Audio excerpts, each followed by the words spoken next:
CA branch Ambala ने भारतीय chartered accountant संस्था के नवनिर्वाचित अध्यक्ष सीए सीजेएस नंदा और उपाध्यक्ष सीए प्रसन्न कुमार डी का स्वागत और अभिनंदन किया।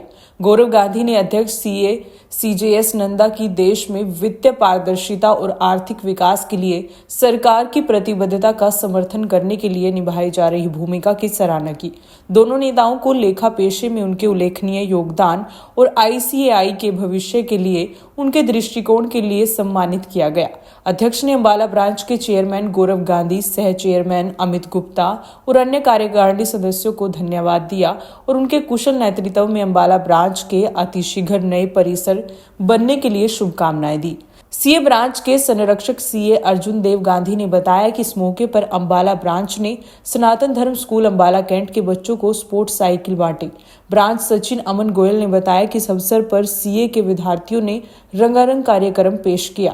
सर, प्रेस कॉन्फ्रेंस बुलाई गई है, क्या कुछ ऑब्जेक्टिव है, एजेंडा क्या है आज की? नहीं, आज की कॉन्फ्रेंस का एजेंडा ये है कि हम बताएं कि हिंदुस्तान सशक्त रूप से देश के वित्तीय प्रहरी के रूप में उभरा है। हम तकरीबन 4,50,000 चार्टर्ड अकाउंटेंट्स हैं, 10 लाख स्टूडेंट हैं और हमारा सदैव एक ही उद्देश्य है, देश की उन्नति के अंदर भागीदार बनना।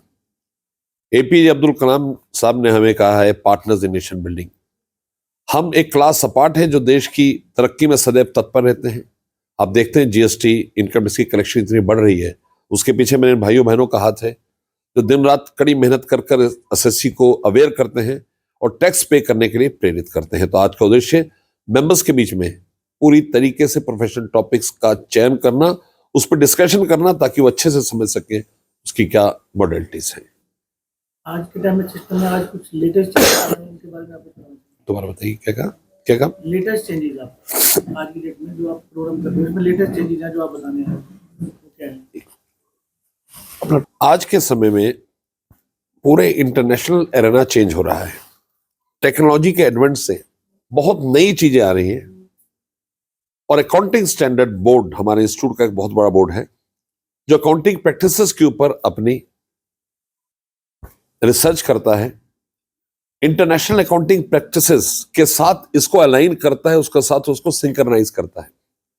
तो हम चाहते हैं कि जितनी बड़ी कंपनीज हैं, जिन कंपनीज में अकाउंटिंग स्टैंडर्ड लगते हैं, उसके बारे में हर चार्टर्ड अकाउंटेंट को इल्म हो।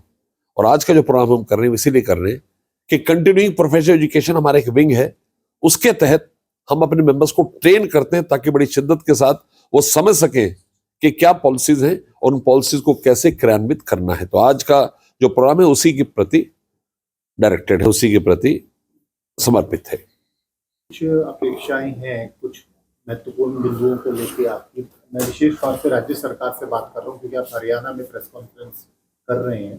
तो आपके जो इश्यूज हैं वैसे तो केंद्र सरकार से जुड़े होते हैं सीधे तौर पर, लेकिन कुछ ऐसे बिंदु होते हैं जो राज्य सरकारों से भी जुड़े होते हैं। देखिए साहब, जब बात होती है देश की तो चार्टर्ड अकाउंटेंट सदैव तत्पर है। हम आपको बताना चाहते हैं कि आज की डेट के अंदर जो पंचायत है, पंचायत के पास अकाउंटेंट्स नहीं थे, उनके बैलेंस शीट्स नहीं बनती थी। हमने एक सेपरेट प्रोग्राम क्रिएट कर दिया ताकि पंचायत को हम ट्रेन करें। हम 12वीं पास बच्चों को ट्रेन करते हैं ताकि वो बड़ी शिद्दत के साथ अकाउंटिंग सिस्टम ऑफ पंचायत उसके अंदर अपना अग्रणी भूमिका निभा सके। उसके अलावा हमारी committee financial markets and investor protection, आप जानते हो देश भर के अंदर स्टॉक मार्केट में बड़ी तेजी आई, लोग इन्वेस्टमेंट करना चाहते हैं जिनके पास पैसे हैं, तो हम उसके अंदर बड़े प्रोग्राम करते हैं, स्कूल्स में, कॉलेजेस में, डायरेक्टरेट्स में, हर तरफ बड़े बड़े प्रोग्राम करते हैं ताकि लोगों को समझ आए कि पैसे को कहां इन्वेस्ट करना है। उसके अलावा एक financial and tax literacy board है, हमारा डायरेक्टरेट है इंस्टीट्यूट का। हम उसके अंदर सबको फाइनेंशियल लिटरेसी, आपकी इतनी इनकम है, उस इनकम को कैसे बढ़ाएं ताकि बुढ़ापे तक आपको अच्छे पैसे बन जाएं, आपका घर बार बने, आपकी टैक्स इंप्लीकेशन उसके बारे में प्रोग्राम करते हैं और ये सब देश के प्रति समर्पित है।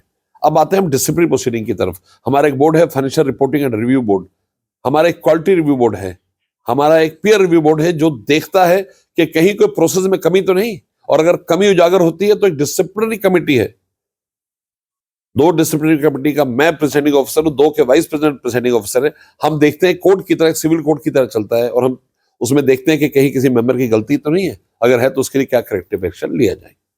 हमारी अपेक्षा सरकार से ये है केंद्र सरकार से भी और राज्य सरकार से भी कि हम सदैव तत्पर हैं कंट्रीब्यूट करने के लिए। उनको कोई भी तकलीफ हो, कोई भी परेशानी हो, वो कहीं पर भी हमारी शिरकत चाहते हैं, हम रिसर्च करेंगे, उनको व्हाइट पेपर बना के देंगे। देश की गवर्नेंस को सुचारू रूप से चलाने के लिए हम सदैव तत्पर हैं। हमसे कोई भी अपेक्षा हमें बताएं, हम उसमें कार्य करने के लिए संपन्न हैं। हम एक ऑटोनोमस बॉडी है, हम कहीं से ग्रांट नहीं लेते, हमारे सारे पैसे हमारे मेंबर्स या स्टूडेंट से आते हैं। हम ये चाहते हैं कि हम किस तरह देश के साथ जुड़े और देश की सेवा करें, जो कि हम करते आ रहे हैं 1 जुलाई 1949 से। ठीक है, एक मेरा अंतिम सवाल है पब्लिक अवेयरनेस से जुड़ा हुआ प्लीज। Ji ji.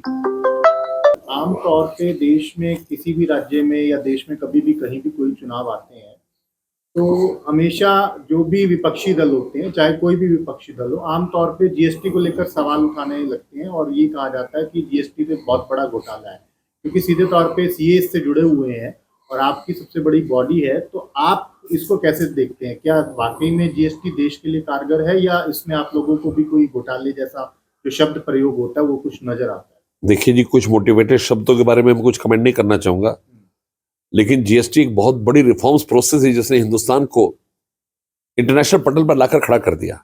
जीएसटी एक ऐसा बुनियादी और इनकलाबी फर्क था, एक ऐसा बुनियादी और इनकलाबी इनिशिएटिव है जिसका पूरे राष्ट्र को बहुत बेनिफिट और आगे होता रहेगा। 1 नेशन 1 टैक्स इसका पर्पस है, तो ये पूरी तरह से सुचारू है। ये हो सकता है कुछ लोग इसका फायदा उठाने की कोशिश करें, हमें उन लोगों को सजा देनी है, उनको इसके प्रति बताना है कि ठीक चीज नहीं है। अदरवाइज ये देश के लिए बहुत हेल्दी प्रैक्टिस है जो हमने शुरू करी जीएसटी, और इससे बहुत बेनिफिट है मेंबर्स, उसको व्यापारी वर्ग को भी, छोटे वर्ग को भी और बड़ी इंडस्ट्री को भी, सर्विस इंडस्ट्री, मैन्युफैक्चरिंग इंडस्ट्री, सबको इसका बेनिफिट है। सेंट्रल गवर्नमेंट द्वारा जो ये पॉलिसी बनाई गई है, आपको लगता है कि आपकी जो सीए पूरी आपकी टीम है उसको कुछ दिक्कतें आ रही हैं? कौन सी पॉलिसी की बात कर रहे हैं आप? नहीं, कोई भी जिसके लिए आप रिफॉर्म चाहते हैं। देखिए साहब, कोई भी पॉलिसी आती है हम डायरेक्ट गवर्नमेंट के साथ खतों किताबत करते हैं। बजट आता है उससे पहले हम प्री बजट मोमेंटम देते हैं, प्री बजट मोमेंटम देते हैं। बजट खत्म होता है हम पोस्ट बजट मोमेंटम देते हैं, और सरकार हमसे जो भी इकोनॉमिक मुद्दे हैं जिन पे हमारी मास्टरी हमसे सलाह लेती रहती है और हम उनको उसके बारे में अपने पूरी सक्षमता के साथ जवाब देते रहते हैं।